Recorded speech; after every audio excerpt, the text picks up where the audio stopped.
તો આજનો આપણો ટોપિક છે વિચાર વિસ્તાર. હવે આ જે વિચાર વિસ્તાર જે છે ને, આ વિચાર વિસ્તાર આની અંદર પણ સબ્જેક્ટિવિટીનો ઘણો સ્કોપ રહેલો છે. અને મેં તમને આની પહેલાં કીધેલું છે કે જેની અંદર સબ્જેક્ટિવિટીનો સ્કોપ રહેલો હોય ને એની અંદર માર્ક્સ મેળવવા ઘણા સારું કહેવાય. એની અંદર આપણે ધારીએ ને તો વધુ અને વધુ માર્ક્સ મેળવી શકીએ છીએ. જો આપણી રાઇટિંગ સ્કિલ જે છે, રાઇટિંગ સ્કિલ આપણું જે લેખન કૌશલ્ય એનાથી જો એક્ઝામિનર જે છે એ ઇમ્પ્રેસ થઈ જાય ને તો આપણને ઘણા બધા ઢગલો ભરી અને માર્ક્સ જે છે એ મળી શકે છે. એટલે મેઇન તો આપણે રાઇટિંગ સ્કિલ જે છે આની અંદર વિકસાવવાની છે. અને એટલે તો આ શરૂઆતમાં તો આ વિચાર વિસ્તાર જે છે એ પૂછાઈ જતું હોય છે. પહેલો અથવા બીજો પ્રશ્ન તો વિચાર વિસ્તારનો હોય છે. પહેલાં નિબંધ એવું બધું પૂછે અને પછી બીજા પ્રશ્નની અંદર વિચાર વિસ્તાર આપેલો હોય. જીપીએસસી ક્લાસ 1-2ની અંદર 3 વિચાર વિસ્તાર આપેલો હોય, 3માંથી 2 લખવાના હોય છે. તો વિચાર વિસ્તારની આ શું છે એ થોડું સમજીએ. વિચાર વિસ્તાર એક રીતે જોઈએ ને તો એ થોડી અઘરી વસ્તુ છે, પરંતુ થોડી પ્રેક્ટિસ કરીએ ને તો આવડી જાય એવી છે. અઘરી કેમ છે? કારણ કે આની અંદર શું હોય તો કે એકાદ લીટીમાં અથવા 2 લીટીની અંદર કંઈક વાક્ય આપેલું હોય અને આ વાક્ય જે છે ને એ એક પ્રકારનો વિચાર હોય જેનો આપણે વિસ્તાર કરવાનો હોય. એટલે કે એ વાક્ય હકીકતમાં શું કહેવા માંગે છે એ કહેવાનું. એ વાક્ય સાહિત્યની ભાષામાં આપેલું હોય. કવિ, લેખક એ લોકોએ જે છે એ પોતાની રીતે એ વાક્ય બનાવેલું હોય. એનું આપણે એ હકીકતમાં હાર્દ શું કહેવા માંગે છે આપણે કહેવાનું હોય. તો ઘણી બધી વાર આપણે એ વાક્યને સમજી જ ન શકતા હોય, એનો હાર્દ શું છે ને એ જ ન સમજી શકતા હોય. પહેલી વસ્તુ એ. બીજી વસ્તુ એ કે આ જે કવિ સાહિત્યકાર લોકો જે છે એમને સાહિત્યના અઘરા અઘરા શબ્દ વાપરેલા હોય. તો એની માટે પહેલાં તો આપણને એ શબ્દ શું કહેવા માંગે છે એનો સમાનાર્થી શબ્દને એ બધું ખબર હોવી જોઈએ. તો જ આપણે એનો આન્સર જે છે એ કરી શકીએ. પણ હું તમને અમુક ટિપ્સ આપું છું, એના આધારે આપણે આ જવાબ જે છે એ લખવાની કોશિશ કરીશું. પહેલાં તો વિચાર વિસ્તારમાં શું કરવાનું? પહેલાં આપણે એકાદો પ્રશ્ન જોઈ લઈએ અને પછી આપણે થોડું સમજવાની કોશિશ કરીએ. જેમ કે જો આ બીજા નંબરનું અહીંયા આપેલું છે, ઉમાશંકર જોશી. ઉમાશંકર જોશી એવું કહે છે કે મને મળી નિષ્ફળતા કંઈક અનેક, તેથી થયો સફળ કંઈક હું જિંદગીમાં. મને મળી નિષ્ફળતા અનેક, તેથી થયો સફળ કંઈક હું જિંદગીમાં. તો આ એકદમ સહેલું વાક્ય છે અને હું અત્યારે જ કહી દઉં છું કે આટલું સહેલું વાક્ય નહીં પૂછે. અને જો પૂછાઈ જાય તો ખૂબ સારી વસ્તુ. મોટે ભાગે વાક્ય જે છે એ એવું હશે કે જેમાં કંઈ ખબર નહીં પડતી હોય, જેમાં ગૂઢ રહસ્ય છુપાયેલું હશે કે જેને આપણે હલ કરવાનું હશે. જો આવું વાક્ય પૂછાઈ જાય તો એકદમ સહેલી વસ્તુ છે. પહેલું વિચાર વિસ્તાર જોતી વખતે શું કરવાનું? તો પહેલાં વિચાર વિસ્તાર જોઈ અને એનો સાદો અર્થ જે છે એ ગોતવાની કોશિશ કરવાની. એનો સાદો અર્થ. તો અત્યારે આપણે આ ઉમાશંકર જોશીવાળું આ વાક્ય જોયું, તો આમાં આનો સાદો અર્થ આપણે જોવાની કોશિશ કરીએ તો આપણને એટલી ખબર પડે કે આમાં કવિ જે છે એ નિષ્ફળતાની કંઈક વાત કરે છે અને નિષ્ફળતાના માધ્યમથી સફળતા સુધી કઈ રીતે પહોંચી શકાય એની વાત કરે છે. એક જ લીટીમાં કહેવું હોય તો ઉમાશંકર જોશી કવિ એવું કહેવા માંગે છે કે મારા જીવનમાં ઘણી બધી નિષ્ફળતા મળેલી હતી અને એના કારણે તો હું જિંદગીમાં થોડો ઘણો સફળ થઈ ચૂક્યો છું. અથવા તો એવું કહી શકીએ કે એમને પોતાની સફળતાનો શ્રેય એ નિષ્ફળતાને આપેલો છે. ઘણી બધી વાર તો આ જે કાવ્ય પંક્તિ કેવું આપેલું હશે તો એની નીચે કવિ કે લેખકનું નામ આપેલું જ હશે.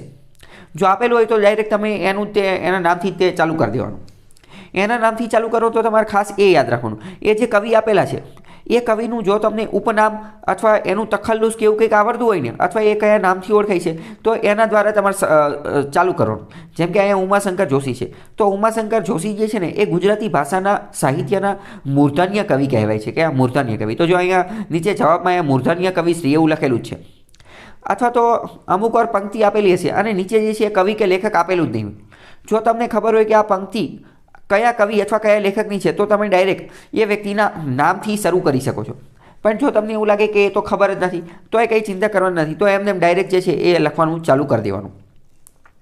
પહેલી વસ્તુ તો શું કે એ જે વસ્તુ જે છે એનો એકદમ સાદો અર્થ જોવાનું. કવિ કે લેખકનું નામ ખબર હોય તો એ લખવાનું, ન ખબર હોય તો એમને ડાયરેક્ટ ચાલુ કરી દેવાનું. મેં તમને કીધું કે અહીંયા તો આ પંક્તિ એકદમ સહેલી આપેલી છે, પરંતુ ઘણી બધી વાર પંક્તિ જે છે એકાદી પંક્તિ એ અલગ આપેલી હોય અથવા તો થોડી ઘણી અઘરી આપેલી હોય.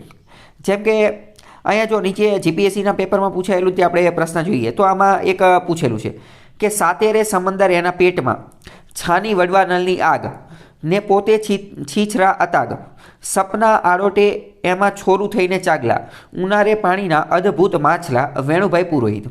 હવે આ વાત શું કહેવા માંગે છે ને એ જ કંઈ ખબર નથી પડતી. ઘડીક સમુદ્રના પેટની વાત કરે છે અને આ વડવાનળની આગની વાત કરે છે અને છીછરા એના જે જળ છે અને સમુદ્રમાં છોરું થઈને આરોટે છે અને માછલાઈની એવી કંઈક વાત કરે છે. તો હકીકતમાં કોની વાત કરે છે? આ એક રીતે ગૂઢ રહસ્ય જેવી વાત કરે છે. તો પહેલાં તો આને એક રીતે ડિકોડ કરવું પડે. આપણે ઓલામાં કેમ ઇન્ક્રિપ્શન ને ડિક્રિપ્શન આવે, તો હકીકતમાં આ આખી વસ્તુ જે છે ને એ ઇન્ક્રિપ્ટેડ ફોર્મની અંદર આપેલી હોય, તો આપણે એને ડિક્રિપ્ટ કરવી પડે અને એને આપણે જે છે એ સમજવી પડે. બીજી વસ્તુ પર જુઓ, બીજો વિચાર વિસ્તારી જુઓ કે અમેરે સૂકું રૂનું પૂમડું, તમે અત્તર રંગીલા રસદાર, તરબોળી ધોને તારે તારને, વિંધો અમને વહાલા આર પાર, આવો રે આવો હો જીવન આમ નામ. તો આમાં પણ એટલો બધો કોઈ અર્થ જે છે ખબર પડતી નથી. ત્રીજું છે રજકણ સુરત થવાને સમણે, ઉગમણે ઉડવા લાગે, જય ઢળી પડે આથમણે. તો આવું મેં તમને કીધું કે ઘણી બધી વાર આમાં અર્થ જે છે એ ખબર નહીં પડતી હોય. તો આની માટે શું કરવાનું છે? આની માટે પહેલાં વસ્તુ તો એ વિચાર વિસ્તાર જે છે એને 2-3 વાર વાંચવાનું છે. 2-3 વાર વાંચવાનું છે. હવે બીજી હું તમને એક હિન્ટ આપી દઉં છું, જેના કારણે તમારો આ અર્થ જે છે એ સમજવો સહેલો બની જશે. શું હિન્ટ છે? ગમે એ વિચાર વિસ્તાર આપેલો હશે તો મોટા ભાગના ગુજરાતના જે કવિ અને લેખક લોકો જે છે એ બધાએ 3 વસ્તુની આજુબાજુ જ લખેલું છે. એ બધાએ શું 3 વસ્તુની આજુબાજુ જ લખેલું છે. તો એ 3 વસ્તુ કઈ છે? તો તમારે યાદ રાખવાનું 3P. 3P એટલે શું? તો કે બધા લેખકોએ કાં તો પ્રકૃતિની પ્રશંસામાં લખેલું છે, કાં તો પ્રેમ એટલે કે લવ, પ્રેમની આજુબાજુ લખેલું છે, અને કાં તો પ્રભુ ભક્તિ માટે લખેલું છે. ખ્યાલ આવ્યો? તો પહેલાં શું કરવાનું? જ્યારે વિચાર વિસ્તારમાં જે લેખક જે કવિતા જે આપેલી હોય, પંક્તિ આપેલી હોય, એ ખબર ન પડે તો પહેલાં 2-3 વાર વાંચવાની. 2-3 વાર વાંચી અને એને રિલેટ કરવાની. કોની સાથે? કાં તો પ્રકૃતિ સાથે, કાં તો પ્રેમ સાથે, અને કાં તો પ્રભુ સાથે. ખ્યાલ આવ્યો કે નહીં? આટલી વસ્તુ ખ્યાલ યાદ રહેશે, પ્રકૃતિ, પ્રેમ અને પ્રભુ, કારણ કે મોટાભાગના લોકોએ આની આજુબાજુ લખેલું છે. ઓકે, તો સૌથી પહેલાં આપણે આજે કાવ્ય પંક્તિ કે આપેલું હોય તો એમાં આપણે 4P ની વાત કરવાની છે. એક તો પ્રકૃતિ, એક તો પ્રેમ, એક તો પ્રભુ, અને એક અહીંયા લખેલું નથી, એ કઈ ફિલોસોફીની વાત કરવાની છે. આ 4માંથી એકાદી વસ્તુ ઉપર જ જે છે એ લખેલું હશે તો કે જ્યારે કાવ્ય પંક્તિ સમજાય નહીં તો 2-3 વાર વાંચવાની, પછી એને પ્રકૃતિ, પ્રેમ, પ્રભુ અથવા ફિલોસોફી સાથે જે છે એ રિલેટ કરવાની.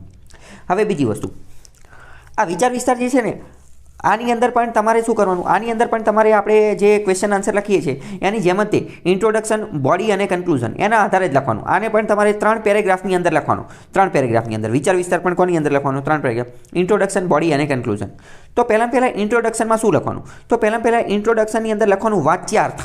વાચ્યાર્થનો મતલબ શું થાય? વાચ્યાર્થનો મતલબ થાય કે જે પંક્તિ આપણે વાંચીએ છીએ એ વાંચવાથી આપણને એનો જે સીધો સાદો સરળ અર્થ જે લાગે ને એ અર્થ લખી નાખવાનો. ટૂંકમાં એને સમાનાર્થી શબ્દમાં મેં તમને કીધું કે જે પંક્તિ આપેલી હશે એ કોની અંદર આપેલી છે? ગૂઢ રહસ્યની અંદર આપેલી હશે. તો એને આપણે એકદમ સાદા અર્થની અંદર લખવાની. પહેલી જ નજરે આપણે વાંચવી અને આપણે વાંચવાથી આપણે શું સમજીએ છીએ વાંચવાથી આપણે શું સમજીએ છીએ એ લખવાનું. વાચ્યાર્થ એટલે શું? કે આપણે એ કાવ્ય પંક્તિ વાંચવાથી આપણને શું ખબર પડે છે, વાંચવાથી જે ખબર પડતી હોય એ લખવાની. એ 1 કે 2 લાઇનની અંદર લખી નાખવાની. જેમ કે આપણે આ ઉમાશંકર જોશીવાળી વસ્તુ જોયેલી હતી તો એમાં તમારે તાત્કાલિક એવું લખી નાખવાનું, જેમ કે 1 મિનિટ, કે મને મળી નિષ્ફળતા અનેક, તેથી થયો સફળ ક્યાંક હું જિંદગીમાં. તો તમારે લખવાનું કે પ્રસ્તુત કાવ્ય પંક્તિમાં ઉમાશંકર જોશી નિષ્ફળતાના માધ્યમથી સફળતા વિશે સમજાવે છે. અથવા હમણાં મેં તમને કીધું એમ કે એમને જીવનમાં ઘણી બધી નિષ્ફળતા મળેલી હતી, એના કારણે એ જીવનમાં થોડા ઘણા સફળ થયા હતા. બસ 1 અથવા 2 લીટીમાં એકદમ સાદામાં સાદો એનો અર્થ લખી નાખવાનો. બરાબર? તો પહેલાં એવી રીતે ઇન્ટ્રોડક્શન લખવાનું. પછી ઘૂસવાનું બોડી પાર્ટની અંદર. બોડી પાર્ટની અંદર શું લખવાનું? તો બોડી પાર્ટ જે છે ને એ જ અત્યંત મહત્ત્વનું છે. બોડી પાર્ટ જે છે એ અત્યંત મહત્ત્વનું છે. બોડી પાર્ટની અંદર લખવાનું બોધાર્થ. બોધાર્થનો મતલબ શું? કે એ જે કાવ્ય પંક્તિ જે છે, કાવ્ય પંક્તિ એમાંથી પહેલાં તો કયો બોધ મળે છે, એમાંથી કયો બોધ મળે છે, પહેલી વસ્તુ આ લખવાની. બીજી વસ્તુ એ જ જે કાવ્ય પંક્તિ જે છે ને એનો વિસ્તાર કરવાનો, એટલે કે એને ઇલેબોરેટ કરવાની. ઇલેબોરેટ એટલે કે એને થોડુંક વધારે સમજાવવાની કોશિશ કરવી. હવે વિચાર વિસ્તારને મારા મત પ્રમાણે આ શું છે કે આપણે ગુજરાતીમાં એક એવું કહેવામાં આવતું હોય કે સામેવાળા વ્યક્તિને બાટલીમાં ઉતારવાની સ્કીમ. તમે જે બધા ધંધો અને વેપારની બધા કરતા હોય તો એમાં તમે આ એક વસ્તુ સાંભળેલી છે કે સામેવાળા વ્યક્તિને બાટલીમાં ઉતારી દેવાનો, બાટલીમાં ઉતારવાની સ્કીમ. તો મારા મત પ્રમાણે આ વિચાર વિસ્તાર જે છે ને એ પણ એવી જ વસ્તુ છે. એ પણ સામેવાળા વ્યક્તિ જે એક્ઝામિનર રહ્યો ને એને બાટલીમાં ઉતારવાની સ્કીમ છે. કેમ? કારણ કે વિચાર વિસ્તારમાં બે કાવ્ય પંક્તિ આપેલી હશે, એટલે કે 2 લાઇનમાં જે આપેલું છે. તો એ વસ્તુ જે છે ને એ સામેવાળા વ્યક્તિ એને પીવડાવી દેવાની છે આપણે. એટલે કે એનો દવા પીવડાવી દેવાની, ગોળી પીવડાવી દેવાની. કઈ રીતે? તો કે એને ઓગાળીને ઘોળીને ગમે એ રીતે પીવડાવી દેવાની. તો એ સમજાવવા માટે તમારે અમુક ઉદાહરણોને એ બધાનો ઉપયોગ લેવો પડે. જેમ કે અહીંયા તો ખાલી 2 જ વાક્યમાં કીધેલી છે કે મને જીવનમાં ઘણી બધી નિષ્ફળતા મળી, એના કારણે હું જીવનમાં કંઈક સફળ થયો. તો એ 2 વાક્યમાં કીધેલું છે, પરંતુ એને આપણે સાબિત કરવાનું છે. સાબિત આપણે કઈ રીતે કરવાનું? તો એની માટે આપણે અમુક પ્રકારના એવિડન્સ આપવાના, અમુક પ્રૂફ આપવાના ને એવું બધું. પરંતુ આમાં આપણે જીએસની જેમ સાબિત નથી કરવાનું કે એની માટે અમુક રિપોર્ટ આપવાના અને અમુક ઇન્ડેક્સ આપવાના ને એવું કંઈ નથી કરવાનું. આપણે જે કાવ્ય પંક્તિ આવેલી છે એને આપણે સાબિત કરવાનું છે. કોની અંદર? બોડીની અંદર. પહેલાં એનો બોધ લખવાનો. તો એને સાબિત કરવા માટે આપણે શું કરી શકીએ? તો એની સાબિત કરવા માટે પહેલી વસ્તુ તો આપણે એવું કરી શકીએ કે જે કાવ્ય પંક્તિ આપેલી છે ને એ કાવ્ય પંક્તિને મળતી બીજી કોઈ કાવ્ય પંક્તિ તમને યાદ આવતી હોય, બીજી કોઈ કાવ્ય પંક્તિ અથવા બીજું કોઈ સુભાષિત અથવા બીજો કોઈ વિચાર વિસ્તાર અથવા બીજી કોઈ સુવિચાર અથવા બીજી કોઈ કહેવત આવું કોઈ યાદ આવતું હોય તો એ તમારે ટાંકવાનું. જેમ કે અહીંયા આપેલું છે કે આ અસફળતા કે મને મળી જીવનમાં નિષ્ફળતા અને તેથી જીવનમાં થયો હું સફળ કંઈક. તો એની બાબતે તમે એવું લખો કે નિષ્ફળતા એ સફળતાની સીડી છે અથવા હજારો આશામાં કંઈક હજારો નિરાશામાં કંઈક આશા છુપાયેલી છે. તો આવું અમુક એની સાથે રિલેટ થતું હોય ને એવી વસ્તુ તમારે લખવાની. પહેલી વસ્તુ તો આ. પહેલું કામ શું કરવાનું કે ઇન્ટ્રોડક્શનની અંદર એનો સાદો અર્થ લખવાનો. બોડીની અંદર મેઇન વસ્તુ શું લખવાનું? તો બોડીની અંદર મેં તમને શું કીધું કે સામેવાળા વ્યક્તિને એ ગોળી પીવડાવી દેવાની છે. એ ગોળી પીવડાવવા માટે આપણે શું કરવું પડશે? તો કે આપણે એની માટે એવિડન્સ, સબૂત આપવા પડશે. એ જે વાક્ય આપેલું છે એને સાબિત કરવું પડશે. તો સાબિત કરવા માટે પહેલાં તો એ લખવાનું કે એ જે વાક્ય આપેલું છે એ વાક્યને લાગુ પડતી બીજી કોઈ અન્ય કહેવત, અન્ય કોઈ વિચાર વિસ્તાર, અન્ય કોઈ કાવ્ય પંક્તિ, અન્ય કોઈ સુભાષિત એ આપણે લખવાની કોશિશ કરવાની છે. પહેલી વસ્તુ તો. હવે આજે અન્ય કોઈ વિચાર વિસ્તારને સુવિચાર અથવા કોટ આ ગુજરાતી ભાષાનું જોઈએ એવું જરૂરી નથી. આ તમે હિન્દીમાંથી, ઇંગ્લિશમાંથી અને સંસ્કૃતમાંથી પણ લઈ શકો છો. હિન્દી, ઇંગ્લિશ અને સંસ્કૃત. તમને એવું લાગે બીજી ફ્રેન્ચ કે સ્પેનિશ કે એમાંથી લઈ એકવી જો આપણને આવડતું હોય તો. પરંતુ આ જીપીએસસીની તૈયારી કરતા હોય તો હિન્દી, ઇંગ્લિશ અને સંસ્કૃત આટલું તો થોડું ઘણું આવડતું હોય. તો આમાંથી જે છે એ એકાદું એવું ને એવું વાક્ય જે છે એ ગોતવાની કોશિશ કરવાની.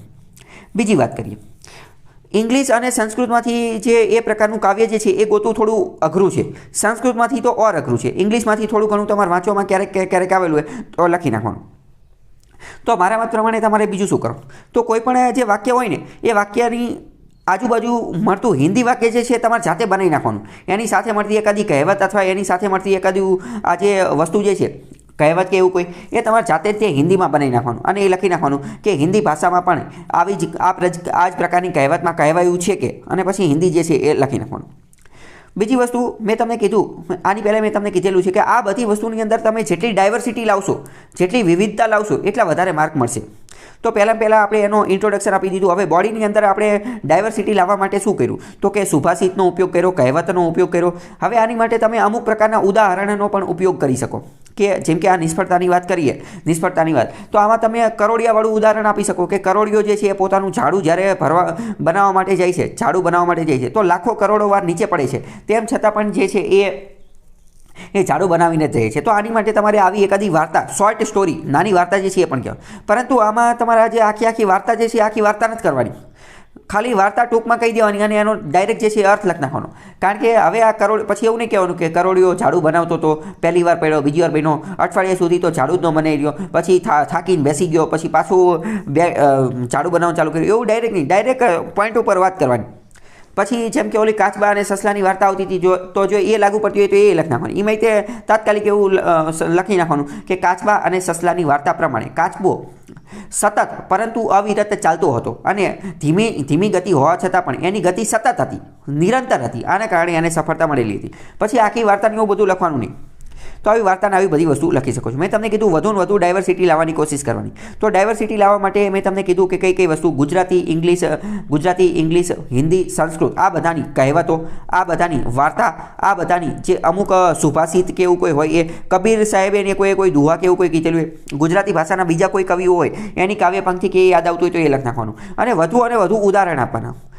મેક્સિમમ ઉદાહરણ દ્વારા આપણી વાત જે છે એ રજૂ કરવાની. જે કોઈ પણ વસ્તુ આપેલી હોય તો એને આપણે વધુ અને વધુ ઉદાહરણ આપવાના. એ ઉદાહરણ કયા હોઈ શકે એ હવે આપણે જોઈએ. પહેલાં અહીંયા સુધી સમજાણું કે નહીં?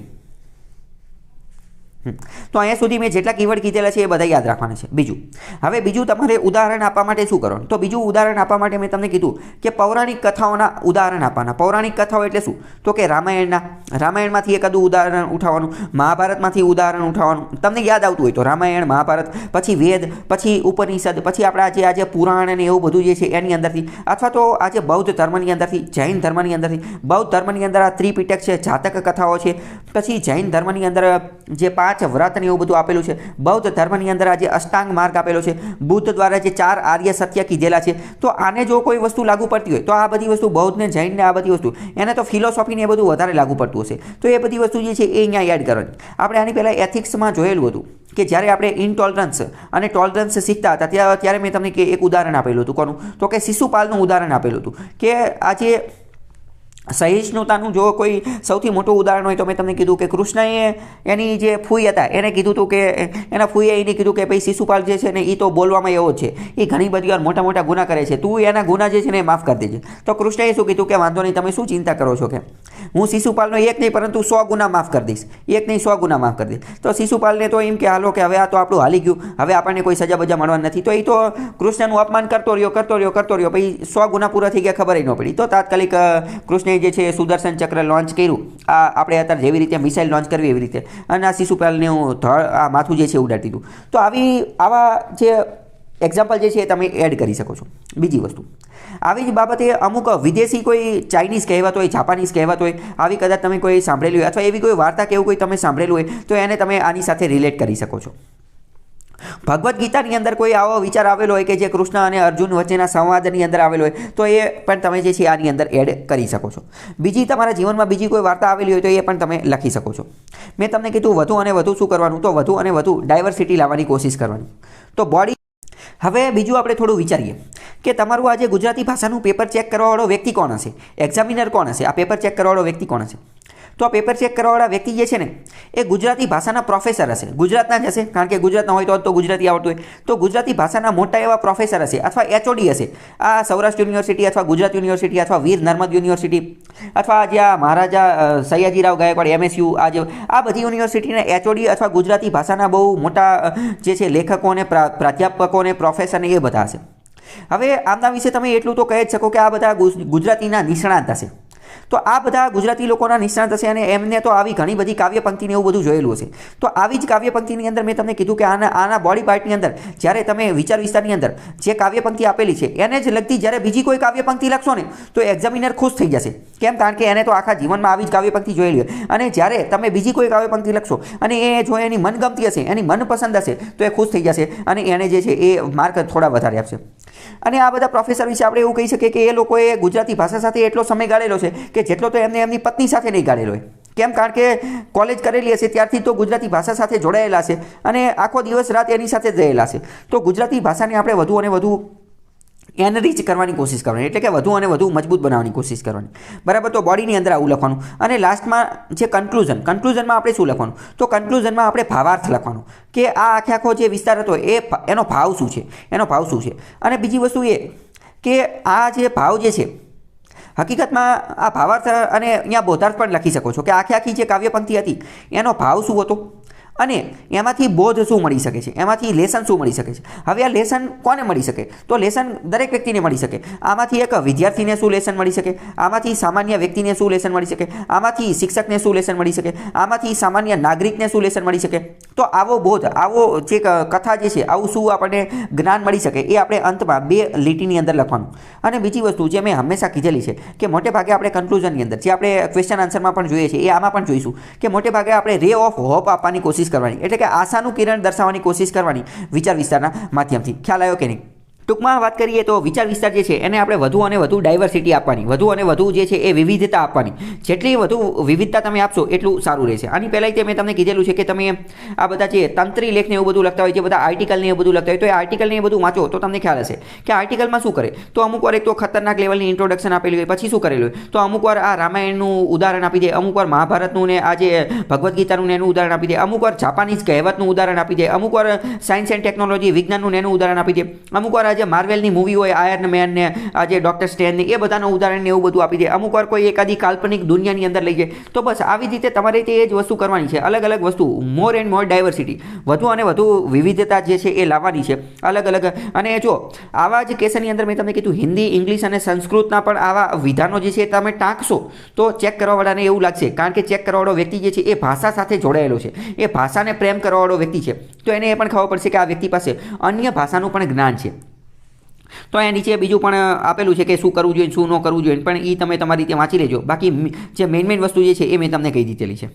બીજું અહીંયા હું તમને એ પણ કહીશ કે આની અંદર આ જે વિચાર વિસ્તાર પૂછેલો હોય તો એમાં તમે અમુક મૂવી વિશે પણ લખી શકો છો. અમુક જે પિક્ચરની અંદર તમે કોઈ વસ્તુ લખેલી હોય કે જે બહુ ફેમસ પિક્ચર હોય, જેમ કે જો આ સફળતાની કોઈ વાત હોય અથવા તો શિક્ષણમાં ભણવાની કોઈ વાત હોય કે પોતાનું મનપસંદ ફિલ્ડની અંદર આગળ વધવું જોઈએ તો આ 3 ઇડિયટનો ડાયલોગ જે છે લખી શકો છો. પછી આ દંગલને અત્યારના તો લેટેસ્ટ ઘણા બધા સારા એવા મૂવી આવેલા છે કે જે અમુક પ્રકારનો સોશિયલ મેસેજ આપતા હોય તો એવા મૂવી વિશે લખી શકો છો. હમણાં ઓલા અક્ષય કુમારનું મૂવી આવેલું છે આ પેડમેન, તો કે આ પીરિયડ્સ બાબતે અને એની બાબતે. પછી આ ટોયલેટ મૂવી આવેલું છે, તો એ બધા જે છે એ મૂવીના નામ પણ લખી શકો છો. બીજું અમુક એવી પ્રકારની બુક હોય અથવા નોવેલ હોય કે જે તમે વાંચેલી હોય, કોઈ ફેમસ બુક પુસ્તક હોય તો એનું પણ તમે આની અંદર એંધાણ જે છે એ આપી શકો છો.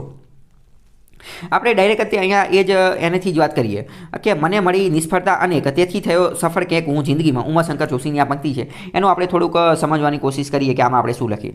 જો આમાં બધી વસ્તુ એક જ ફકરામાં આપી દીધેલી છે, પરંતુ મેં તમને કીધું કે તમારે આવું કરવાનું નથી. તમારે ઓછામાં ઓછા 3 ફકરા તો લખવાના જ છે. પહેલા ફકરાની અંદર એનો વાચ્યાર્થ એટલે કે એકદમ એનો સાદામાં સાદો અર્થ લખવાનો.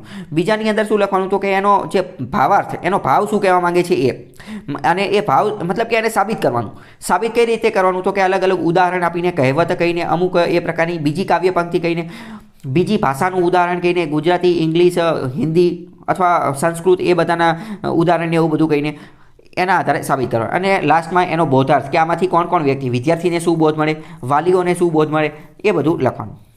તો પહેલાં તો શું આપેલું, ગુજરાતી સાહિત્યના મૂર્ધન્ય કવિશ્રી ઉમાશંકર જોશીનું આ એક નાનકડું મુક્તક જીવનમાં સફળતા પામવા માટેની એક કિંમતી ગુરુ ચાવી સમૂહ છે, ગુરુ ચાવી જેવું છે. અને જીવનમાં જોવા મળતા હતાશા, નિષ્ફળતા, અશ્રદ્ધાને ખંખેરી નાખી આશા, શ્રદ્ધા અને સફળતાનો પંથ ચીંધી રહે છે, સફળતાનો રસ્તો આપે છે. પ્રથમ નજરે તો આ કથન વિરોધી લાગે. કાળમાં કાળો રંગ વધુ ને વધુ ભરતો જાય તો કાળસ જ વધારે ઘૂંટાતી આવે. અનેક નિષ્ફળતાઓ ભેગી થતી આવે તો નિષ્ફળતા જ વધારે ઘેરી બનતી જ આવે. પરંતુ અહીંયા અનેક નિષ્ફળતાઓના સરવાળાને સફળતામાં કવિએ માંડી આપ્યો છે.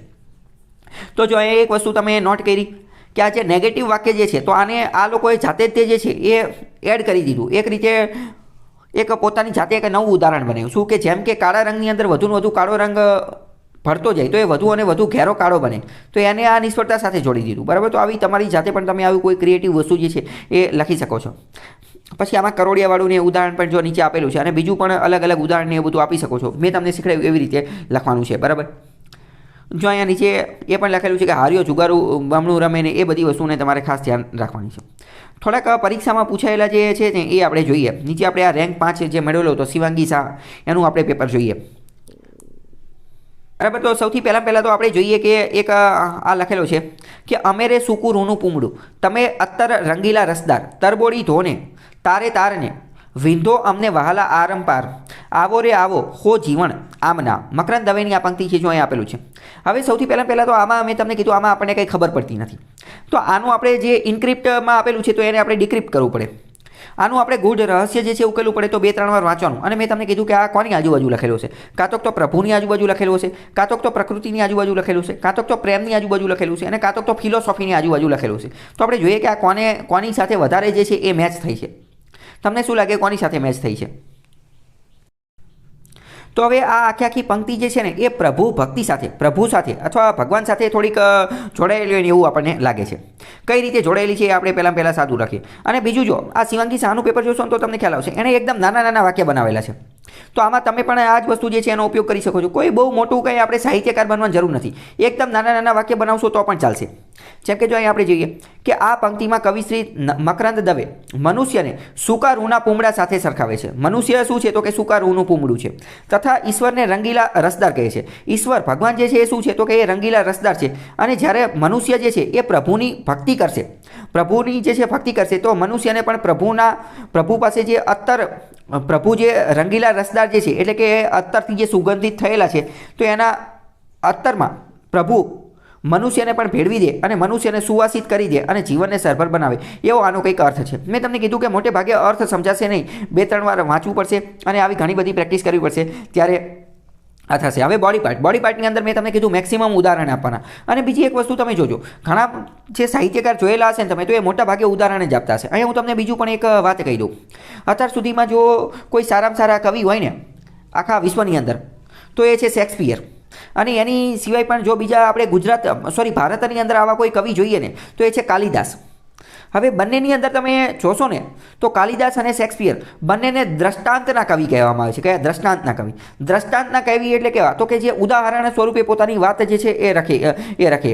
હવે કાલિદાસની તો ઘણી બધી જે આ બધી એમને નાટકને એવું બધું લખેલું છે ને, તો મોટા ભાગના નાટકની અંદર એમને બધું જે ખતરનાક લેવલનું જે વર્ણન કરેલું છે ને, તો એ ઉદાહરણના માધ્યમથી, દ્રષ્ટાંતના માધ્યમથી જ કરેલું છે. જેમ કે આપણે એક વાત કરીએ, એક સાથે સાથે વાત ચાલે છે તો હું તમને કહી દઉં.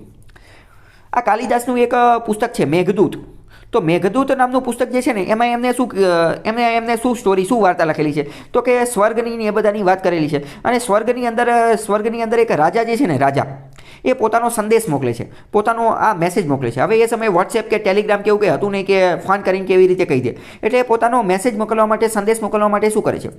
કબૂતર દ્વારા પણ મોકલી ન શકે. કેમ? કારણ કે સ્વર્ગથી તે છેક પૃથ્વીમાં મોકલવાનું છે. એટલે શું કરે છે? સ્વર્ગના માધ્યમથી જે મેઘ હોય ને, મેઘ એટલે કે વાદળના માધ્યમથી પોતાનો જે છે એ સંદેશ મોકલે છે. તો આ શું કર્યું? તો આ આખી વસ્તુ વાદળને એક રીતે દ્રષ્ટાંત સ્વરૂપે, સંદેશ મોકલવાની સ્વરૂપે, દૂત સ્વરૂપે જે છે એ, તો આ એક રીતનું દ્રષ્ટાંત છે.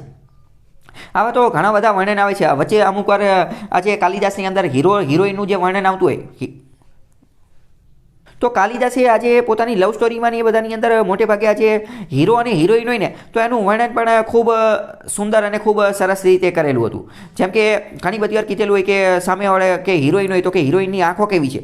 તો કે હિરોઈનની આંખો જે છે તલવાર જેવી ચમકતી છે, અથવા તો કે રાત્રિના તારા જેવી ચમકે છે. અમુક વાર જેમ કે આ અભિજ્ઞાન શાકુંતલમ જે છે, અભિજ્ઞાન શાકુંતલમ, તો એમાં શકુંતલા અને દુષ્યંતની પ્રણય કથા છે. એ બેની લવ સ્ટોરી છે, શકુંતલા અને આ જે દુષ્યંત જે છે. તો આ દુષ્યંત જે છે એમાં આની હું તમને થોડી સ્ટોરી કે સમજાવવાની કોશિશ કરું. તો દુષ્યંત જે છે એ સ્વર્ગમાં રહેતો હોય છે અને એ શકુંતલાના પ્રેમમાં પડી જાય છે. પરંતુ કંઈક લોચા એવા થઈ જાય છે કે આપણે અત્યારે આ બોલિવૂડના પિક્ચરની અંદર ને સિરિયલની અંદર કેવું થાય કે આ યાદદાસ્ત જતી રહે, કોમોમાં જતા રહે, પછી કોમોમાંથી પાછા આવે તો યાદદાસ્ત જતા રહે. તો દુષ્યંતને એવું જ થાય છે. દુષ્યંત જે છે ને એ પોતાની યાદદાસ્ત ભૂલી જાય છે. હવે આ દુષ્યંત અને શકુંતલાના જે છે એ વિવાહ થઈ ગયા હોય છે. આ વિવાહ કેવો હોય છે? ગાંધર્વ વિવાહ હોય છે. ગાંધર્વ વિવાહ એટલે શું? ગાંધર્વ વિવાહ એટલે કે અત્યારે જે ફોરેનની અંદર આ બધા વિવાહ જોવા મળે છે. ભારતમાં પહેલાં જોવા મળતા, પરંતુ અત્યારે થોડીક ઊંચી હાકે કે આપણા ધર્મનું થોડુંક ખોટું થઈ જાય. એટલે ગાંધર્વ વિવાહ એટલે શું? કે પહેલાં પ્રેગ્નન્ટ થઈ ગઈ હોય, મહિલા જે છે એ પ્રેગ્નન્ટ થઈ ગઈ હોય, એટલે પુત્રની પ્રાપ્તિ થઈ ગઈ હોય, તો પછી એ પુત્રની પ્રાપ્તિ થઈ ગઈ હોય અથવા પુત્રીની પણ હોઈ શકે છે. તો એને પછી યોગ્ય ઠેરવવા માટે શું કરે? તો કે લગ્ન કરી નાખે. એટલે દુષ્યંતના માધ્યમથી શકુંતલા જે છે એ પહેલાંથી પ્રેગ્નન્ટ થઈ ગઈ હતી. એટલે એ બંને એ રિશ્તાને નામ આપવા માટે એ લોકો શું કરી નાખે છે? ગાંધર્વ વિવાહ કરે છે. પરંતુ પછી દુષ્યંત તો પાછો જે છે એ સ્વર્ગમાં જતો રહે છે, એવું કંઈક હોય છે. અને મેઇન વસ્તુ એ છે કે દુષ્યંતની યાદદાસ્ત જતી રહી છે. દુષ્યંત જે છે ને એની યાદદાસ્ત જતી રહી છે. અને દુષ્યંત જે છે ને એણે શકુંતલાને એક વીંટી આપેલી હોય છે કે આ વીંટી હું તને આપું છું કે જો ભવિષ્યમાં ગમે ત્યાં તારી મારી જરૂર પડે તો મારી પાસે આવજે અને આ વીંટી જે છે એ બતાવજે. આ વીંટી તું બતાવીશ એટલે હું ઓળખી જઈશ કે બરાબર આ તું ઈ જ છો. તો શકુંતલા, મેં તમને કીધું કે આવી રીતે વાત થઈ છે. શકુંતલાનો પછી આગળ આ પુત્રને બધું મોટું થઈ છે અને શકુંતલાને એકવાર હેલ્થની જરૂર પડે છે. આમ તો એને હેલ્થની જરૂર નથી પડતી, પરંતુ વચ્ચે એક સમય આવી જાય છે કે એને હેલ્થની જરૂર પડે છે. તો એ દુષ્યંત પાસે જાય છે, પરંતુ લોચા એ વાગી ગયો હોય છે, એની આ વીંટી રહીને ખોવાઈ ગઈ હોય છે. વીંટી ક્યાંક ખોવાઈ ગઈ હોય છે. તો પછી દુષ્યંતની યાદદાસ્ત જતી રહી હોય છે અને એ કંઈ માનતો નથી ને આવી બધી આખી સ્ટોરી છે, બરાબર. તો આમાં વારંવાર ઘણી બધી જગ્યાએ, મોસ્ટ ઓફ જગ્યાએ જે છે એ વર્ણન માટે જે છે ઉદાહરણનો, દ્રષ્ટાંતનો એનો વધુ ઉપયોગ કરેલો છે. આજે કાલિદાસની વાત થઈ રહી છે તો અત્યારે આ બીજા પણ એવા અમુક જોઈ લઈએ જે સંસ્કૃતમાં આવે છે. જેમ કે અહમ બ્રહ્માસ્મિ. અહમ બ્રહ્માસ્મિનો મતલબ શું થાય? કે તે બ્રહ્મા હું જ છું, અથવા અહમનો મતલબ થાય હું, બ્રહ્મ એટલે કે બ્રહ્મા હું જ છું. આ કૃષ્ણએ ભગવદ્ ગીતાની અંદર શું કીધું હતું કે અર્જુને હું છું, દુર્યોધને હું છું, કર્ણે હું છું, ભીષ્મે હું છું, પૃથ્વીએ હું છું, બ્રહ્માંડે હું છું, બધું હું જ છું. આખી દુનિયામાં જે સંસાર કંઈક ઓલું કંઈક પેલું કંઈક બ્રહ્માંડની દરેક વસ્તુ હું જ છું. એટલે કે બ્રહ્મા જે છે ને હું જ છું. અને આપણે પણ ઘણી બધી વાર એથિક્સમાં પણ જોઈ ચૂક્યા છીએ કે ભગવાન જે છે એ આપણા દિલની અંદર જ હોય છે. એટલે એ અહમ બ્રહ્માસ્મિ. તો આ એકદમ નાનું વાક્ય જે છે, એકદમ નાનો શબ્દ છે, પરંતુ આનો તમે વિચાર વિસ્તારમાં ક્યાંક ઉપયોગ કરશો તો સારું રહેશે. તત્વમસી. તત્વમસીનો મતલબ શું? તત્વમસી જે છે આ ધ્રુવ ભટ્ટની એક નવલકથા પણ છે અને તત્વમસી ઉપરથી જે છે એ આપણે આ નર્મદા ઉપર એણે જે છે નર્મદાની પરિક્રમા જે છે એની ઉપર લખેલું છે. અને આ તત્વમસી ઉપર જે છે એ આ એક મૂવી પણ બનેલું છે, એક પિક્ચર પણ બનેલું છે. તો ધ્રુવ ભટ્ટની એક ખૂબ સારી નવલકથા છે. તત્વમસીનો મતલબ શું થાય? કે તે તત્વ હું જ છું. એ અહમ બ્રહ્માસ્મિ જેવું જ એક વસ્તુ છે કે બ્રહ્મા હું જ છું. એની જેવું કે જે તત્વ, કે જે પ્રકૃતિનું ગૂઢ તત્વ, રહસ્ય જે છે, કે જે બ્રહ્મા જે છે એ હું જ છું.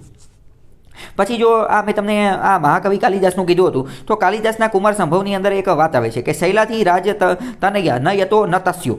આનો મતલબ શું થાય? કે શૈલાથી રાજ તનયા ન યતો ન તસ્થો, એટલે કે એને નિહાળીને શૈલાધિરાજની કન્યા ન તો હલી ચલી શકી કે ન તો સ્થિર રહી શકી. હવે ઘણી બધી વાર આવું થતું હોય, બરાબર, કે કાલિદાસે મોટે ભાગે તો લવ સ્ટોરીને એવું જ બધું લખેલું છે. તો લવ સ્ટોરીમાં જ્યારે આ જે લેડીઝ હતી એણે જ્યારે એ રાજકુમારને જોયો ને તો એટલી ચોંકી ગઈ. આપણે જે ગુજરાતીમાં જે શબ્દ વાપરીને કે ચોંકી ગઈ, અથવા તો ઇંગ્લિશમાં જે શબ્દ કે એક્સક્લેમ્ડ, આશ્ચર્ય થઈ ગયું, નવાઈ લાગી ગઈ, તો એની માટે એણે આ એક ખાલી આટલી આજે કે શૈલાધિરાજન ન યતો ન તસ્થો, આ ખાલી એક જ લીટીમાં એણે આ આખી વસ્તુ જે છે એ છાપી દીધેલી છે.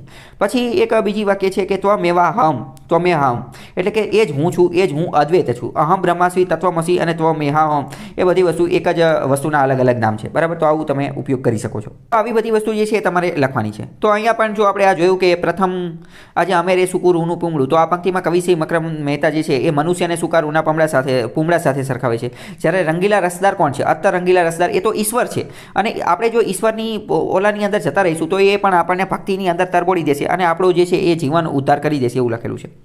હવે જો નીચે જોઈએ તો નીચે જે આ બોડી પાર્ટ લખવાનો છે, તો બોડીમાં વધુને વધુ ઉદાહરણ આપણે એવિડન્સ સબૂત આપવા પડશે.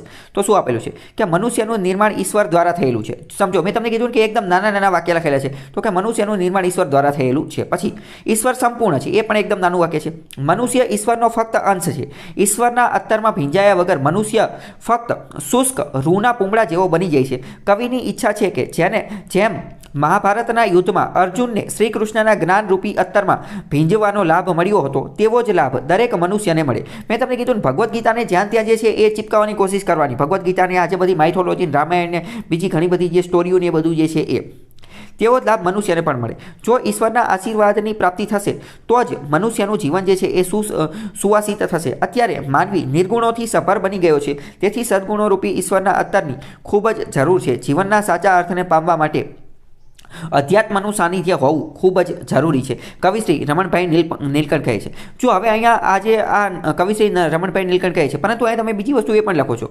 એ પણ લખી શકો છો કે જીવનના સાચા અર્થને પામવા માટે અધ્યાત્મનું સાનિધ્ય હોવું જરૂરી છે. અને તમે બીજી એક બે વસ્તુ પણ લખી શકો છો કે અધ્યાત્મના સાનિધ્ય દ્વારા જ તો આપણે આજે બુદ્ધ, પછી આ મહાવીર સ્વામી, એ બધા લોકોએ પણ અધ્યાત્મના સાનિધ્ય દ્વારા જ જે ગૂઢ અર્થ અથવા જીવનનું રહસ્ય જે છે એ ઉકેલ્યું હતું, અથવા એને પ્રાપ્ત કરેલું હતું. અને અત્યારના પણ આજે શંકરાચાર્ય અને એ બધાનું નામ પણ તમે આની અંદર લખી શકો છો. હવે આમાં જો આપેલું છે કે રમણભાઈ નીલકંઠ કહે છે, રમણભાઈ નીલકંઠ શું કહે છે કે સાઈ યાર સે સબ કુછ હોત, મુझ બંદે સે કુછ નહીં, રાઈ કા પર્વત કરે પર્વત બાગે માહી. હવે પહેલાં તો આજે શિવાંગી શાહનું આ પેપર છે. હવે શિવાંગી શાહે ખુદ યુપીએસસીની તૈયારી કરેલી છે અને એનું યુપીએસસીમાં ગુજરાતી લિટરેચર એ ઓપ્શનલ છે. અને ગુજરાતી લિટરેચરની અંદર આજે રમણભાઈ નીલકંઠની જે આ રાઈનો પર્વત જે છે ને એ ઓપ્શનલની અંદર એ એક સબ્જેક્ટ છે. તો એને આ આવડતું હોય, પરંતુ આપણને આવડતું એવું જરૂરી નથી. તો આપણને ન આવડતું હોય તો નહીં લખવાનું, બરાબર. આપણને પહેલી નજરે વાંચીને એવું લાગે કે વાહ ખતરનાક, કે આટલી બધી આ રમણભાઈ નીલકંઠને એ બધું વાંચેલું છે. આ તો વાંચેલું હોય, કારણ કે યુપીએસસી ગુજરાતી લિટરેચર ઓપ્શનલમાં એ બધું વાંચવું પડે. પણ આપણે ખાલી જીપીએસસીની તૈયારી કરતા હોય તો ન પણ આવડતું હોય, બરાબર. જો આવડતું હોય તો આવી બધી આ પંક્તિ જે છે એ લખી નાખવાની. જો કે અહીંયા તો વાત કરીએ ને તો આ રાઈનો પર્વત, આ જે રાયકા પર્વત, રમણભાઈ નીલકંઠની આ જે પંક્તિ અહીંયા આપેલી છે એનું અહીંયા એટલું બધું મેચ થતું નથી, એટલે અહીંયા રિલેટ છે નહીં, પરંતુ એમને ફિટ કરવાની કોશિશ કરેલી છે. અને જો કે માર્ક પણ મળેલા છે. આગળ જોઈએ, ઈશ્વર જ બધી વસ્તુઓનો સર્જનહાર હોય છે. મનુષ્ય ઈશ્વરના અત્તર વગર કંઈ નથી. આથી મનુષ્યએ ઈશ્વરના અત્તરમાં પૂરેપૂરું તરબોળાઈ જવું જોઈએ, તો જ મનુષ્ય જીવન સાર્થક નીવડશે. બરાબર, ખ્યાલ આવ્યો? તો આવી રીતે લખવાનું છે. હવે આમાં જે બીજું પૂછાયેલું છે એ પણ જોઈ લઈએ. બીજું શું છે કે રજગણ સૂરજ થવાને સમણે ઉગમણે ઉડવા લાગે, જય ઢળી પડે આ થામણે. પહેલાં ખબર નથી પડતી કે શેની વાત કરે છે. 2-3 વાર વાંચો તો ખબર પડે. હકીકતમાં આમાં જે છે ને એ પરિશ્રમનો મહિમા ગાયેલો છે. પરિશ્રમ અથવા તો આશા, હોપ, આશા જે છે, આશાવાદી, એ પ્રકારની વિચારસરણી આપેલી છે. રજગણ જે છે ને, રજગણ એ આખો દિવસ ઉડતું હોય છે. રજગણ જ્યાં ત્યાં ઉડતું હોય છે. એ શા માટે ઉડતું હોય છે? કારણ કે રજગણ જે છે એ સૂરજ થવાને સમણે, રજગણ એ સૂરજ બનવું છે. ઉડી અને એને એવું લાગે કે હું જે છે એ સૂરજ બની જાઉં. ઉગમણે ઉડવા લાગે અને જય ઢળી પડે આથમણે. જ્યારે સૂરજ ઉગે ને ત્યારે રજગણ ઉડતું હોય છે, આજુબાજુ જ્યાં ત્યાં આટા મારતું હોય છે, સમરતું હોય છે, ઉડતું હોય છે, અને એને એવું લાગે કે મારે ખુદે પણ સૂરજ બની જવું છે. પરંતુ જેવો તે સૂરજ આથમી જાય એટલે એ ખુદ પણ ઢળી પડે છે. ખ્યાલ આવ્યો શું આખી વાક્ય કહેવા માંગે છે? તો પહેલાં એનું સાદો અર્થ લખીએ કે ઉપરોક્ત પંક્તિમાં કવિશ્રી હરીન્દ્ર દવે કહે છે કે રજગણો સૂર્યોદય સમયે ઉડવા લાગે છે તેમને, અથવા તો અત્યારે મેં તમને જે કીધું ને એ પણ તમે લખી શકો છો કે રજગણ સૂર્યોદય થાય ત્યારે ઉડવા લાગે છે અને નીચે પછી આથમી જાય છે, સૂર્યાસ્ત સમયે નીચે ઢળી પડે છે. તો કે તેમને આશા હોય છે કે તેઓ સૂર્ય સુધી પહોંચશે, અથવા તો તેઓ સૂર્ય બનવા ઈચ્છે છે, એ પણ લખી શકો, અને સૂર્ય બનશે, પરંતુ સૂર્યાસ્ત સમયે તે પાછો જમીન પર આવી અને ઢળી પડે છે. તો આ એકદમ પહેલો ફકરો તો એકદમ સાદી વસ્તુમાં જ લખી નાખવાનો, એકદમ સિમ્પલ, સમાનાર્થી શબ્દ જેવું કહેતો હોય ને એવું જ લખી નાખવાનું. જેમ આપણે કેમ ટ્રાન્સલેશન કરીએ, ગુજરાતીનું ઇંગ્લિશમાં કેમ ટ્રાન્સલેશન કરીએ, અથવા ઇંગ્લિશનું ગુજરાતીમાં, એવું જ કરવાનું, પરંતુ આમાં ગુજરાતીનું ગુજરાતીમાં ટ્રાન્સલેશન કરવાનું, પરંતુ થોડા સાદા શબ્દોમાં. પછી બીજું, જેમ રજગણ દરરોજ સવારે નવી આશા સાથે ઉડે છે કે આજે તે અવશ્ય સૂરજ બનશે, તેમ મનુષ્યએ પણ કદી હિંમત ન હારવી જોઈએ. તો અહીંયા જો ડાયરેક્ટ મનુષ્યની હિંમત સાથે જોડી દીધું. આપણે પણ એમ અલગ અલગ વસ્તુ સાથે આને આખું ફિલોસોફી સાથે જોડી અને મનુષ્ય સાથે અત્યારે જોડ્યું, બરાબર. હવે તમે બીજી પણ એકાદ બે વસ્તુ લખી શકો કે મનુષ્યએ ક્યારે હિંમત ન હારવી જોઈએ, નિષ્ફળતા અને નિષ્ફળતા જે છે એની પછી તે સફળતા મળે. તો હમણાં જે ઉમાશંકર જોશીની જે પંક્તિ લખેલી હતી એ લખી શકો કે આપણા મૂર્ધન્ય કવિ ઉમાશંકર જોશીએ પણ કીધેલું છે કે મને મળી જીવનમાં નિષ્ફળતા અનેક, તેથી જીવનમાં થયો હું સફળ કંઈક, અને એના દ્વારા પણ હિંમતની નાની વસ્તુ આપેલી છે એ પણ લખી શકો. અહીંયા તમે બીજું ઉદાહરણ આપી શકો કે થોમસ આલ્વા એડિસન જે છે એણે પણ લાખો કરોડો વાર જે છે બલ્બ બનાવવાની કોશિશ કરી હતી, ત્યારે માંડ બલ્બ બન્યો હતો. તો એવી વસ્તુ પણ તમે લખી શકો છો. તો કે મનુષ્યએ પણ ક્યારેય આશા હારવી જોઈએ નહીં, અને દરરોજ આશાની સાથે નવા પ્રયત્નો જે છે ચાલુ રાખવા જોઈએ, ગમે તેટલી. હવે જો અહીંયા મેં તમને કીધું કે થોમસ આલ્વા એડિસનનું ઉદાહરણ આપવાનું મેં તમને શા માટે કીધું, કારણ કે તો થોડી ડાયવર્સિટી મળશે એટલે. પછી જો અહીંયા તમે એક બીજી વસ્તુ પણ લખી શકો. અહીંયા તમે જે છે એ અંગરાજ કર્ણનું ઉદાહરણ લખી શકો છો. આ મહાભારતની અંદર અંગરાજ કર્ણ જે છે એ તો કર્ણ હતો, એનું શું હતું, તો કે એને જન્મથી તે ઘણા બધા અપમાન મળેલા હતા, અને એ તો શુદ્ર વ્યક્તિ હતો. તો એને કીધેલું હતું કે તું ભાઈ ધનુર્વિદ્યામાં તું આગળ નહીં વધી, તારે તો હથિયાર જ ન ઉપાડવાનો હોય, ઓલું પેલું. તેમ છતાં પણ કર્ણે શું કર્યું, તો કે ઘણો બધો સંઘર્ષ કર્યો, અને પછી જે છે એ પોતાનું અસ્તિત્વ જે છે એ સ્થાપિત કરવાની કોશિશ કરી. એટલે કે એણે હિંમત હારી નહીં. બધા લોકો તો એની વિરુદ્ધમાં જ હતા નાનપણથી જ. તે પહેલાં તો એનો જન્મ થયો અને એના માતા પિતાએ એને ત્યાગ કરી દીધો, તો ત્યારથી તે જે છે એ લોચા હતા, તોય તેણે હિંમત હારી નહીં. તો એનું ઉદાહરણ પણ તમે આપી શકો. તો શું થાય, વધુ અને વધુ ડાયવર્સિટી મળશે. તો કે સફળતા એકને એક દિવસ મળશે જ. મનુષ્યએ કદી પણ લઘુતા ગ્રંથિથી પીડાવવું ન જોઈએ. સપના હંમેશા રજગણની જેમ સારા અને મોટા જ વિચારવા જોઈએ, જે દરેક મનુષ્યને મદદરૂપ થઈ શકે. સપના જોયા હશે તો જ સાકાર થશે. રજગણની જેમ જ કરોળિયો પણ હંમેશા પોતાની ઝાડ બનાવવામાં ખંતથી લાગેલો રહે છે. ઘણીવાર જમીન પર પછડાવા છતાં તે ઝાડુ બનાવે છે. હવે જો અહીંયા નીચે પણ એ કરોળિયાની આખી વાત લખેલી છે કે કરતા ઝાડ કરોળિયો, ભોંય પડી ગભરાય, વણ તૂટેલે તાંતણે, ઝાડ બૂનવા જાય. હવે આપણને એવું લાગે કે આટલી ખતરનાક વસ્તુ લખેલી છે, પણ મેં તમને પહેલાં જ કહી દીધું કે ભાઈ આ જે છે આ પેપર જેનું જે છે એનું ગુજરાતી લિટરેચર જે છે ઓપ્શનલ છે. તમને આવડતું હોય તો લખવાનું, ન આવડતું હોય તો ઠીક છે. પછી આપણે પછી એવું નહીં વિચારવાનું કે સારું તો હું ત્યાં આવી 100-200 જેટલી કાવ્ય પંક્તિ જે છે એનો રટ્ટો માર દઉં. તો એ રટ્ટો મારવાનો અત્યારે એટલો ટાઈમ છે નહીં, બરાબર. કેમ, કારણ કે બીજું જીએસ નહીં, એ બધું વાંચવાનું હોય છે એટલે. અને પછી છેલ્લે એક વાક્યની અંદર, એક બે લીટીની અંદર જે છે એનો બોધ કે આની અંદરથી લેસન કયું લેસન મળે છે એ લખવાનું. તો કે મનુષ્યએ હંમેશા રજગણ અને કરોળિયાની જેમ સૂક્ષ્મ સૃષ્ટિમાંથી પ્રેરણા લઈ દરરોજ નવી આશાઓ સાથે સારા કાર્યમાં ખંતથી મંડ્યા રહેવું જોઈએ. ખ્યાલ આવ્યો કે નહીં? હવે જો આ પરીક્ષામાં પૂછાયેલો આજે ત્રીજા નંબરનું જે છે એ પણ હું તમને સમજાવી દઉં. પહેલા નંબરનું કે સાતેરે સમંદર એના પેટમાં, છાની વડવા નલની આગ, ને પોતે છીછરા અતાગ, સપના આરોટે એમાં, છોરું થઈને ચાગલા, ઉનારે પાણીના અદ્ભુત માછલા. આ વેણુભાઈ પુરોહિતની આ આખી કાવ્ય પંક્તિ છે. આ એક રીતે થોડી અઘરી છે. આ કોની વાત કરે છે હું તમને કહી દઉં. ના, પરિશ્રમની વાત નથી કરતા, આ આંખની વાત કરે છે. આંખ, આ જે આખું જે વર્ણન કરેલું છે ને એ આંખની વાત કરેલી છે. કે આંખ શું છે, તો કે સાથે સમુદ્ર જે છે એના પેટમાં છે. આંખનું પેટ એની અંદર સાથે સમુદ્ર છે. આંખની અંદર ઘણી બધી વાર વડવા નળની આગ પણ જોવા મળે છે, જ્યારે ગુસ્સો અને ક્રોધને એ બધું આવી ગયું હોય ત્યારે. અને આંખની અંદર ઘણી બધી વાર જ્યારે આંસુ ને એવું બધું આવી જાય તો એ છીછરું, એટલે કે થોડુંક સપાટી એની ઘટી જાય એવું પણ જોવા મળે છે. અને સપના આરોટે એમાં છોરું થઈને ચાગલા. આપણા આંખોની અંદર ઘણી બધી વાર જે સપના જે છે એ આરોટતા હોય છે. છોરું એટલે શું, તો કે નાના બાળકો. ચાગલા એટલે શું, ચાગલા એટલે કે પાગલ થઈને. નાના બાળકો કેવું કરતા હોય કે જ્યારે આપણે એને કંઈક વસ્તુ ન લઈ દેવી, દુકાને ગયા હોય અને કંઈ લઈ ન દેવી, તો એ રસ્તામાં આરોટવા માંડે, તો એ આ ચાગલા એટલે કે પાગલ થઈને આરોટવા લાગે. તો સપના આંખોની અંદર આંખોની અંદર આરોતા હોય છે અને ઉનાળે પાણીના અદ્ભુત માછલા, બરાબર. તો આ એવી રીતનું ઇન્ટરપ્રિટેશન છે. પરંતુ અહીંયા હું તમને બીજી વસ્તુ એ પણ કહીશ કે આમાં અલગ અલગ વિદ્યાર્થીઓ આનું અલગ અલગ ઇન્ટરપ્રિટેશન કરી અને જો લખતા હોય ને તો પણ માર્ક તો એમને મળતા જ હોય છે. જેમ કે આ અમેરે સૂકું રૂનું પૂમડું, એમાં આ પેપર જેનું જે છે તો એણે આને ઈશ્વર સાથે સરખાવેલું છે. અને આનું બીજું જ પેપર મેં જોયેલું હતું, કોઈ એ પણ ટોપરનું જ પેપર હતું. એમાં એણે ઈશ્વર સાથે નહોતું સરખાવેલું, એમાં એણે કંઈક મનુષ્ય સાથે અથવા પરિશ્રમ સાથે સરખાવેલું હતું. તો એને પણ માર્ક તો મળેલા જ હતા, બરાબર. એટલે મેઇન વસ્તુ પહેલાં તો આપણે એવી કોશિશ કરવાની કે આપણે સાચું ઇન્ટરપ્રિટેશન, સાચું અર્થઘટન કરીએ. પરંતુ પછી હવે કંઈ ખબર જ ન પડતી હોય, કારણ કે મેં તમને કીધું કવિએ, સાહિત્યકારે પોતાની અલગ ભાષામાં લખેલું હોય, એનો સમાનાર્થી શબ્દને એ બધું આપણને આવડતું હોય તો આપણે સમજી શકીએ. જેમ કે અહીંયા હવે આ વાત જોઈએ, બરાબર, કે આ વડવાનલ એટલે શું એ ખબર હોવી જોઈએ કે જંગલની અંદર જે આગ લાગે એને વડવાનલ કહેવાય. અને અનલનો મતલબ પણ આગ થાય. જો કે બાજુમાં આગ આપેલું છે એટલે એવું કંઈ લાગુ ન પડે. અતાગ એટલે શું એ ખબર હોવી જોઈએ. પછી ચાગલા એટલે શું એ શું ખબર હોવી જોઈએ. તો આવું લોચા પડતા હોય એટલે આપણે એવી કોશિશ કરવાની કે સાચા અર્થ સુધી ન પહોંચીએ તો નજીકના અર્થ સુધી તો પહોંચી જ જઈએ. ખ્યાલ આવ્યો કે નહીં? તો આની પીડીએફ જે છે એ તમને ટેલિગ્રામ ચેનલની અંદર મળી જશે. તો આજ માટે આટલું રાખીએ, બાકી કાલે મુલાકાત થશે. ત્યાં સુધી જોડાયેલા રહો સ્ટડી ટેલર ધ હાર્દિક સાથે.